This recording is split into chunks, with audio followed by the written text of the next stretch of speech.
on your desks, you'll see some magazines, all right? I thought I would just introduce to you, this is who I am. Other than Clem and Charles, your football coach, I actually own a company that produces magazines like this. We have 13, 14 different titles. This is just a couple of them, all right? So we are a publishing company, and we've been doing it for longer than some of you boys have been alive. In fact, I've been doing this for nearly 30 years. Fingers crossed we might be selling it very soon, which would be nice. But at the moment, that's what I do. But some of you that don't know my history, when I was young and your age, I used to play for West Ham. All right?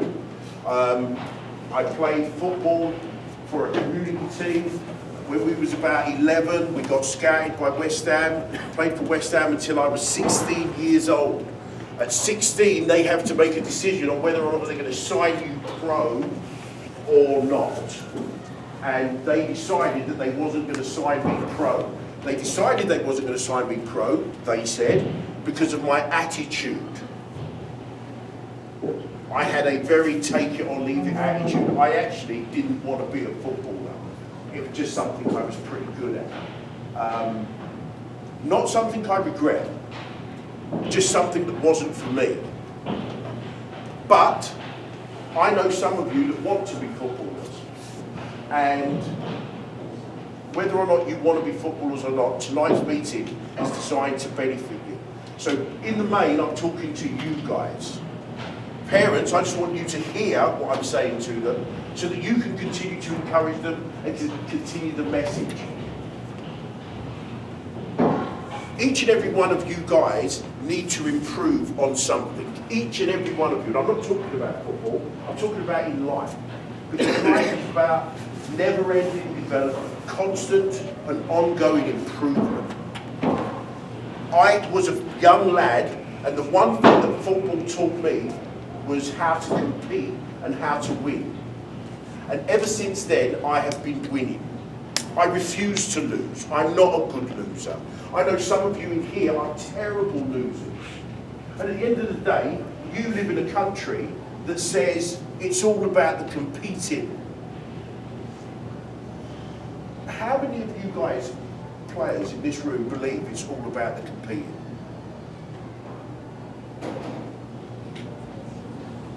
None of you? So what's it about?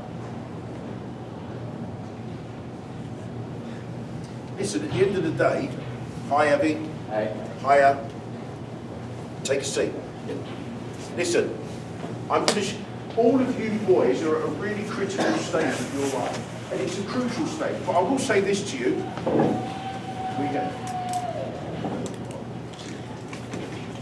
I will say this to you, that there are many, many critical and crucial stages in your lives.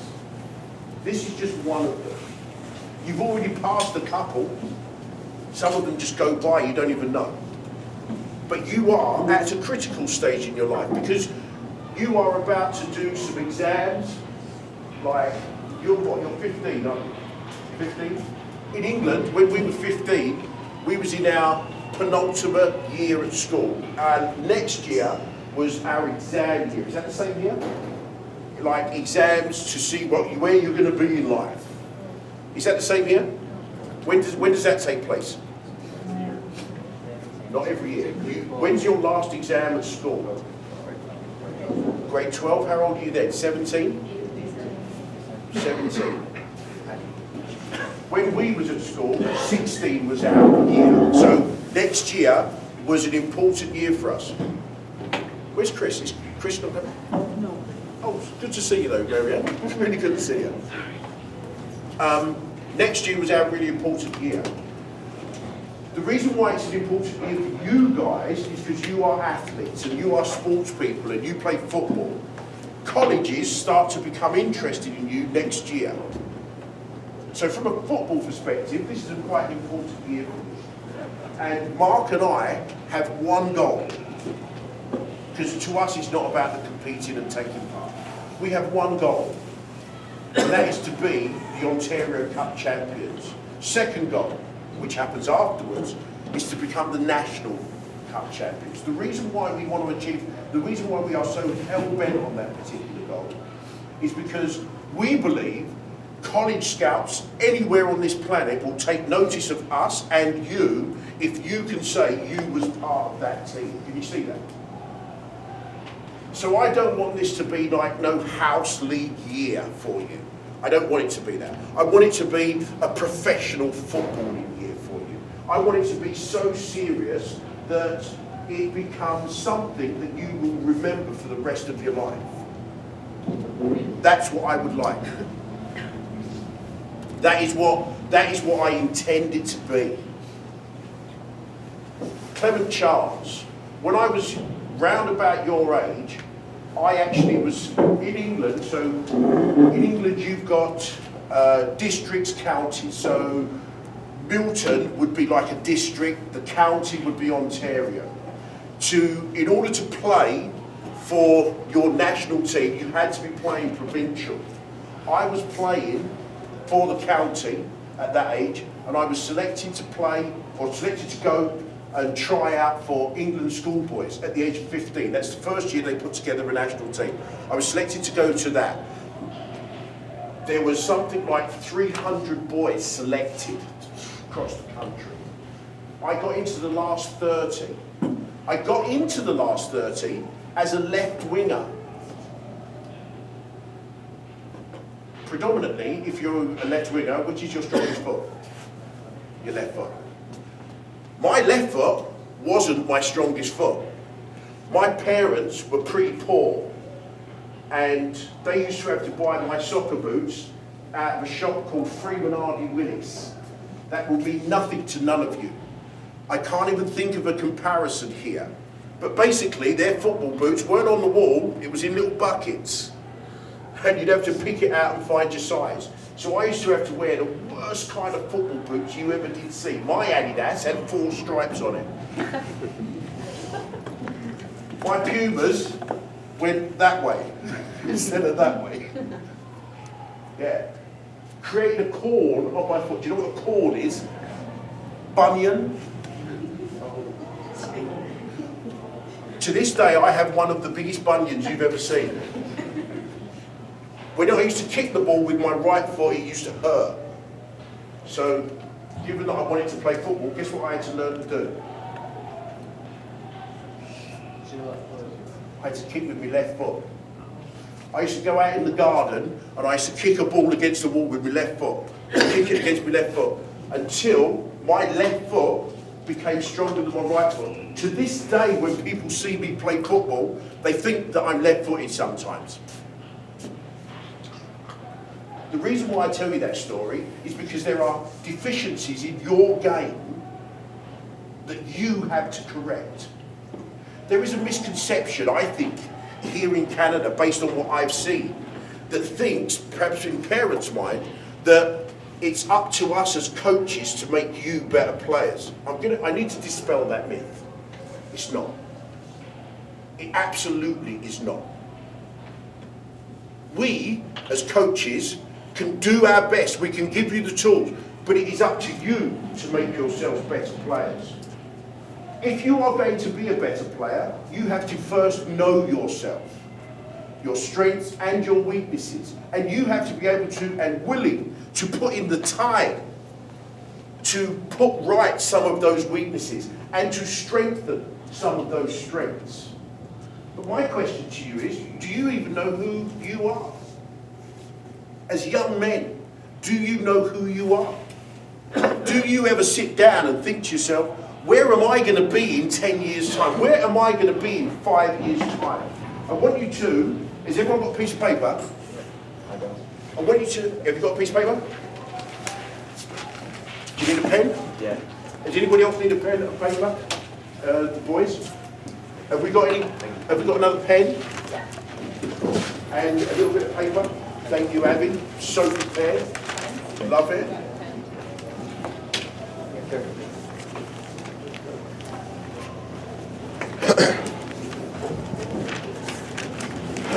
At the top of the page, I want you to write down your favourite colour. You don't have one? That doesn't surprise me. However, give me a colour that you think's okay. Your favourite colour? Okay. Now, I want you to write down 5 adjectives to describe that favourite colour. 5. If you put red... Huh? Yes, it is. An adjective is a describing word. No, this is good. This is good. Not for the minute did I think that anyone would struggle with that. I want you to describe that colour. 5 words. Just single words. If you put down red, you might put danger. If you put down yellow, you might put cowardly. I don't know. I'm not trying to put words in your mouth. Describing words. Parents, if you've got pen and paper, you could do this. It's an interesting one. There's 3 more. There's 2 more. Just, come on, just let me show of hands when you've done the cut, then you've done it. You have to do 5. You have to do 5. Show of hands when you've done it. Can I have a look?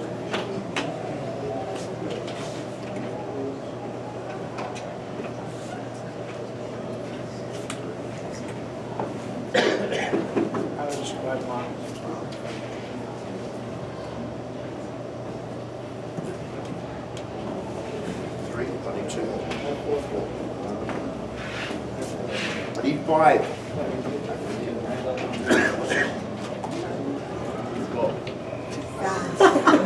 Sad.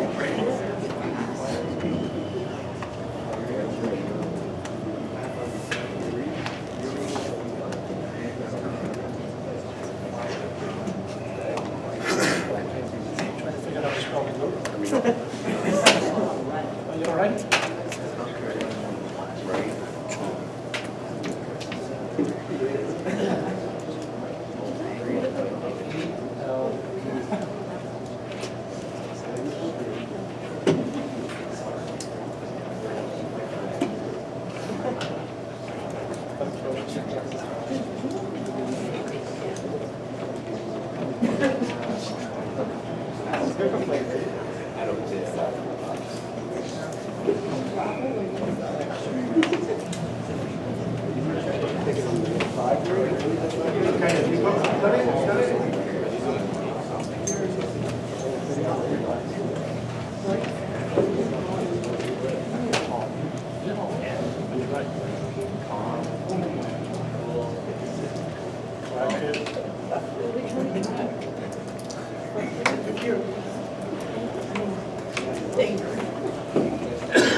Okay. There's a word for it, I just can't remember. Okay, listen. Next, I want you to do your favourite animal. That necessarily is your pet. Your favourite animal. Okay, so your favourite animal, and I want 4 adjectives. 4. Describing words? Describing words. They're describing words, JP. Your favourite animal. And I want you to keep these and I want you to share them with your parents. I want your parents to see them. Wait, how much? Sorry, I didn't see yours, Alfie. No. Too busy video. How many adverbs? I mean adjectives? 4 for your animal. Okay. What? Wait, boys, I need you to stay focused. I need you to stay focused.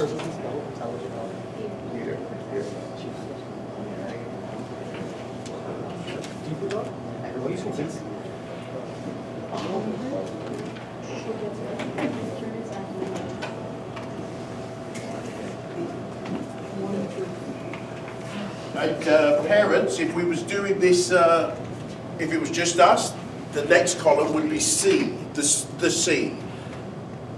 I can't do that with you guys. So, listen to this. Have we done it? Have we done the animals? Roughly 3, 4? Okay. How you describe the colour is how you see yourself. Look at it. Look at it. How you describe the colour is how you see yourself. Tall. No, well, no. The way tall is this. Stand up. Stand up. Not going to give it all away, but one of his descriptions of the colour was tall. I think that proves my point.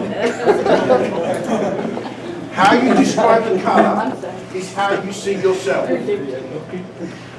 It's interesting, some of you, just actually going around and looking at some of you, it actually tells me a little bit about you.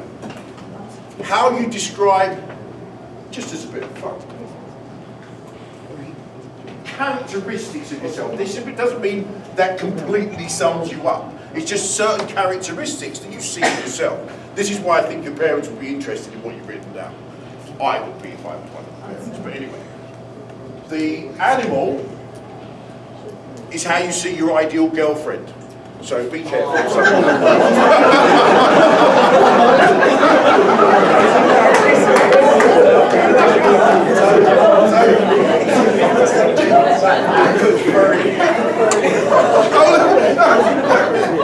Guys, give me that now. You give me that now. But listen.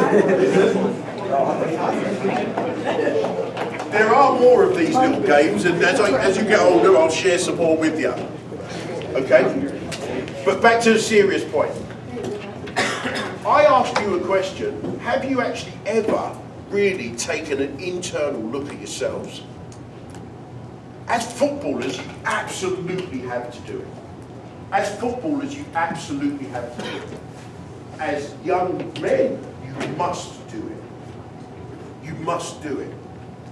Both to see your strengths and your weaknesses. Both to see your strengths and your weaknesses, because you do have them. Do you accept that you have them? Both strengths and weaknesses. And I'm not just talking about football. I'm talking about as a brother, as a son, as a friend, as a student, as a stranger, and everything in between. As footballers, when we were young, our coaches, lots of them, really highlighted our weaknesses. If we had a weakness today, particularly when we was at West Ham, if we had a weakness today and you still had that weakness in 2 weeks' time, you would get cut from the programme. Thanks a lot, but don't come back next week. At the end of the day, one thing was for absolute certain, is it made those who wanted to be much better players. But the question is can you take the criticism? Because I'll tell you something that you will find out in life. That there is a thin line between winning and losing. There is a thin line between winning and losing. There's a saying that there's a thin line between sanity and insanity. They say there's a thin line between love and hate. There's a thin line between right and wrong. But here's a question for you. If I started on a journey from that corner and my objective was to get to there in a straight line, if I started that journey a little bit off, a couple of degrees off, would I still be just a couple of degrees off when I get to the end? Why not? Huh?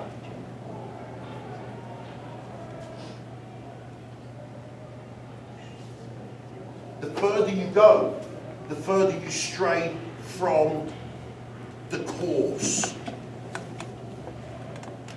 And you guys are on a course. You guys are on a course. And that course isn't football, but football can help you. I watched one give one of the boys a direction the other day when with one of the strength and conditioning, and he asked you to do a certain thing. Me and Mark was standing there, and we had to laugh because it was as if whoever it was listened to one little bit of what he said and did something completely different.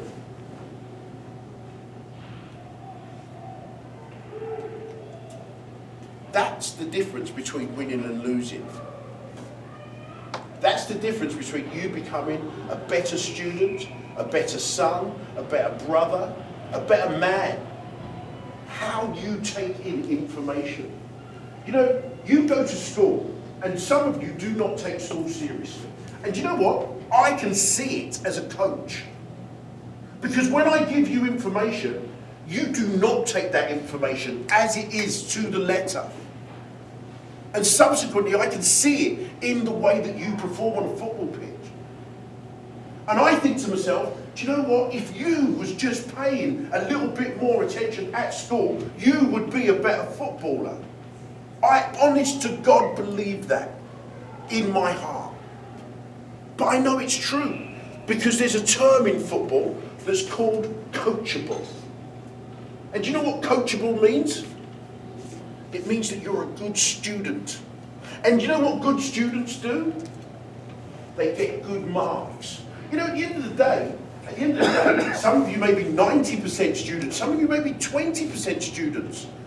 You know, and the 90% student improves and gets to 92. And the 20% student gets to 35. Who's made the greater leap? I don't care where you are. I don't care where you are. But if we are going to win the Ontario Cup and the Nationals, each and every one of you have to do better at school. Each and every one of you have to, from this point on, start taking school a little bit more seriously so that you can become better students. It really is as simple as that. I would like to talk to I have never done this, but I would like to talk to your parents about your grades.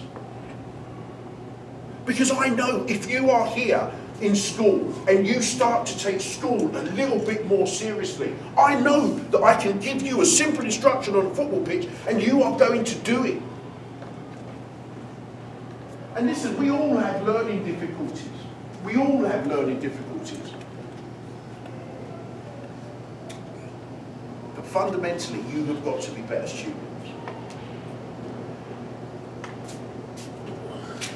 And I'm going to give you an example. On your thing, there's a question. I'm going to ask you, to prove my point, I'm going to ask everybody this question. The reason why I actually recorded the question is so there could be no doubt about translation or misrepresentation. There it is in black and white. What's funny is I designed this question when I gave my first training talk to salespeople. Let me tell you something. Today's quite nerve-wracking for me. I've never spoken to a group of boys. I've spoken to adults. I do it all the time. I've never spoken to a group of boys.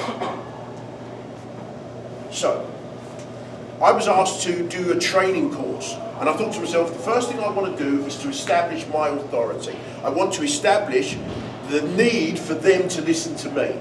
And I came up with that. I think it is a stroke of genius.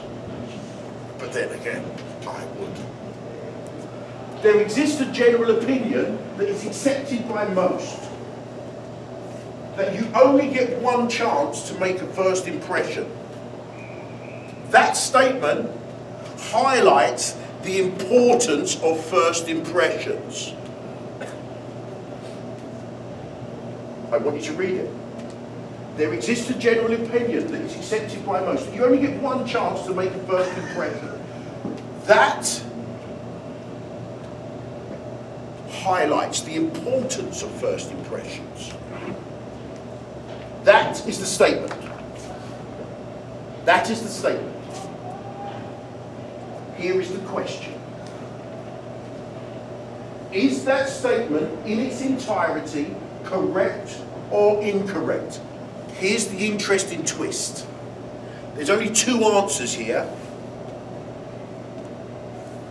Correct or incorrect. I'll give you an opportunity to explain whichever one you want to go with. But I will guarantee you this. You will all be wrong.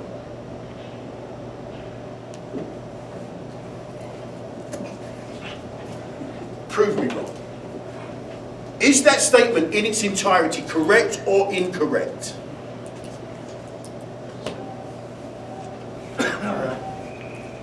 Okay, let me just make another point. Some of you will give the wrong answer for the wrong reasons. Some will give the right answer, the wrong answer for the right reasons. Right. Remember I said that. Correct. Oh, in fact, let's do it a different way. Show of hands that think it's correct. Show of hands that think it's incorrect. Okay, so we have less incorrects than we have correct. So we're going to take a general consensus on this. Was you correct? Why do you think it's correct? Because people don't forget. People in the back cannot hear you. People don't forget first impressions, so never not think about your first impression. So like if they were to think of how they introduced, you introduced them to you, they would think about your first impression. Who else said it was correct? Avi, you're an intelligent chap. Yeah, I think it's correct. It highlights the importance of a first impression, but that doesn't mean your first impression is everything. I think if you work hard enough, your second impression could, in the end, it could mean more than your first impression. One more correct. Alfie. What did you say? I don't know, I thought the same thing as Goldie, because people don't forget your first impression. Like you can do a lot to try to cover it up if you made a bad first impression, but in the end it's gonna stay in someone's mind if you screwed up bad. Felice, what did you say? Why? It's hard to change what people think of you, so you always want to make a good first impression, and next time you see them, they'll think highly of you. JP? I mean, it changes like the opportunities you get. So like I'll look at it as like a scouting thing. Like if a coach sees it's like a good first impression of you, he's gonna give you more chances. But if he doesn't, then he's not gonna like look at you anymore. Right? That's like a really good time. Good point, good point. Kais, I remember you was incorrect, wasn't you? I was incorrect, yeah. Yes. Could you tell why you say the statement in its entirety is not correct? Because yeah, you could make a bad first impression, but I feel like over time, if you do the right thing, you could make it better. Daniel, you was incorrect as well, weren't you? One of you here was incorrect. Was you? Sorry. I was going to say that it depends on what type of person you want to have, whether you're difficult clients cover or not. And you may not look at someone because of their first impression, you may give them lots of chances, and so how they do over time. Did you say incorrect? Did you? You changed it incorrect? They swayed you, did they? Well, I have to know what my dad was saying because I had my first job at basketball. Taking a job interview is showing your first impression. Sure. You want to present yourself. For sure. If you mess up, you won't get that opportunity. For sure. First impression. For sure. For sure. Who else said it was incorrect? Oh, we've got some people that have switched sides, I'm sure. Who said it was incorrect? Surely it wasn't just Kais. Surely it wasn't just Kais and Abby. I said it was correct. You said it was correct? Yeah. So it was just Kais that said it was correct? No, sorry, it was just Kais that said it was incorrect. I said it's incorrect. Zaffa, please. Well, I feel like no matter how bad your first impression can be, you can always work on it, make your second impression, third impression, fourth impression a lot better. If you come in and say you get subbed on in the game and you have a horrible first half and you get subbed on in the second half and you score a hat trick, obviously people are gonna remember that. Okay. Okay. To add to what Zaf said, basically, you can improve your first impression, but it's not like you can go back and erase the past. Your first impression is your first impression, no matter what. Listen to this. You're all wrong, by the way. But it's interesting why you're wrong.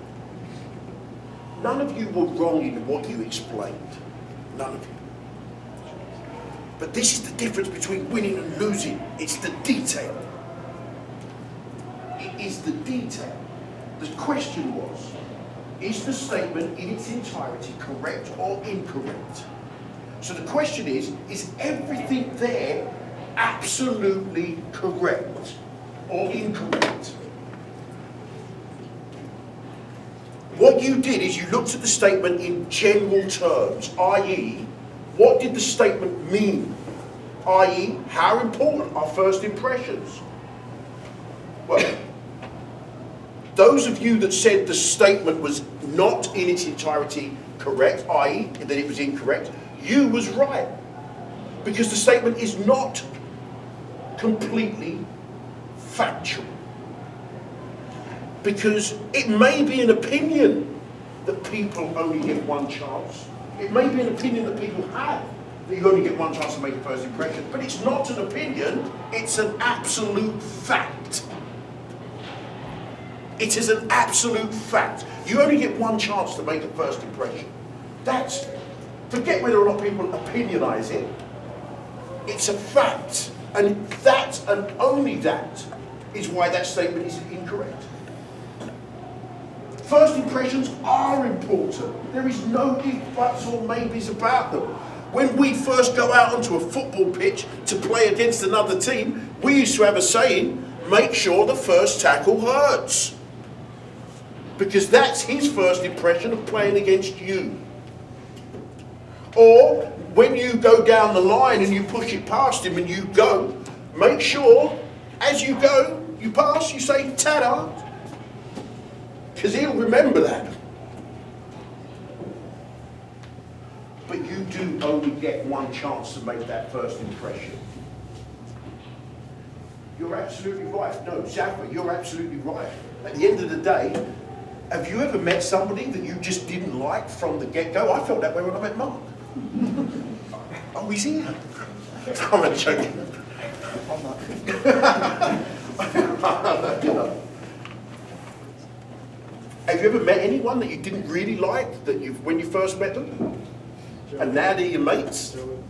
Joey. Joey Dad? Didn't like him? Not at all. It's okay, he's not here. You can tell us, you can talk. You're amongst friends. But going back to Zaffa's point, you can change that opinion. Some of your teachers have opinions of you. And it's not just the first impression. It's over a few years. But you can change that opinion. Let me change what I've just said there. You have to change that opinion. And you have to give them the opinion of you that you want them to have. Can I ask a question? And I don't want to embarrass anybody. I found school very challenging. I have a very low focus. I can't focus for long on things. I found that very difficult. In later life, I've changed that because I've had to. Does anyone in here find school difficult? Okay, listen. You have a massive opportunity to do something that will sit you in good stead for the rest of your lives because you find school difficult. Is anyone here that finds school really easy, like academia? It's just, you hear it once, it's yours. Is anyone like that in here? Yeah? Good. Listen, I'm not saying that you don't have this opportunity. I'm not saying that you guys that find it easy don't have this opportunity. But I am saying that you guys that find it difficult have got a massive challenge in front of you that you can absolutely change your lives with. Because if you look that challenge in the face, because what you're doing right now, or what we tend to do, is because we find it difficult, we turn away from it. we don't look that challenge in the face. We think it is a challenge, I'm not going to face it. Well, I'm telling you this, and I'm pleading with you. Life is all about those challenges. Every single one of your parents will bear testimony to this. Whether you want to accept what I'm saying to you right now or not, you are going to find this out. The difference between your success and your failure is how you meet those challenges. You have an opportunity to meet that challenge right now. If you find school difficult, even if you don't find it difficult, you just plod along, raising yourself to the next level is a challenge that you need to undertake now. You absolutely do need to undertake it now. And I say this in football terms. I know where, and Mark and Miles, we know where each and every one of your levels are right now. We know exactly where it is. In fact, I would go as far as to say there's very little that we would imagine that you would do or could do that would surprise us right now. But you have to surprise us. You have to take your game to a level now that makes us go, whoa, I kind of didn't see that coming. Because I go back to my point. It's not up to us to make you great footballers. It's up to you. Whether you want to play in the Premier League, in La Liga, MLS, college,